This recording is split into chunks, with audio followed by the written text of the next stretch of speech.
பங்கு சந்தை நேற்று வரலாறு காணாத சரிவை சந்தித்த நிலையில் 37 ஆண்டுகளுக்கு பிறகு இந்தியா மட்டுமின்றி உலகம் முழுவதும் பிளாக் மண்டே நாள் உருவாகியிருப்பதாக கூறப்படுவது பரபரப்பை ஏற்படுத்தியுள்ளது.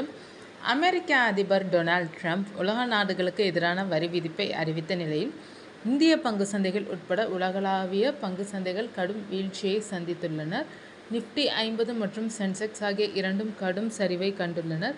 இந்த சரிவுக்கு காரணம் உலகளாவிய பொருளாதார சிக்கல்கள்தான் என்று கூறப்படுகிறது.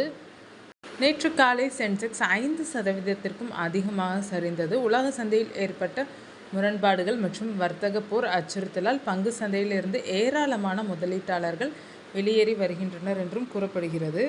கொரோனா வைரஸ் காலத்திற்கு பின்னர் ஏற்பட்ட மிகப்பெரிய சரிவு இதுதான் என்றும் குறிப்பிடப்படுகிறது. இந்திய பங்கு சந்தை மட்டுமின்றி ஹாங்காங், டோக்கியோ, ஷாங்காய், தென்கொரியா ஆகிய நாடுகளின் பங்கு சந்தைகளும் 5 முதல் 11% வரை வீழ்ச்சி கண்டுள்ளனர்.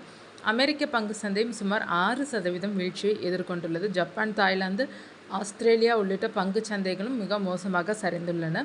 இந்த நிகழ்வை கட்டுப்படுத்த அரசு பொருளாதார சீர்திருத்தங்களை கொண்டு வர வேண்டும் என்று ட்ரம்ப் அரசின் அறிவிப்புகளால் ஏற்பட்ட பதட்டத்தை தணிக்கும் சூழ்நிலைகளை ஏற்படுத்த வேண்டும் என்று பங்குச்சந்தை வல்லுநர்கள் கருத்து தெரிவித்து வருகின்றனர்.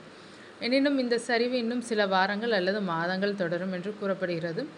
இந்த சரிவின் காரணமாக இந்திய முதலீட்டாளர்கள் சுமார் 20 லட்சம் கோடி ரூபாய் இழப்பை சந்தித்துள்ளதாக தகவல்கள் வெளியாகியுள்ளன.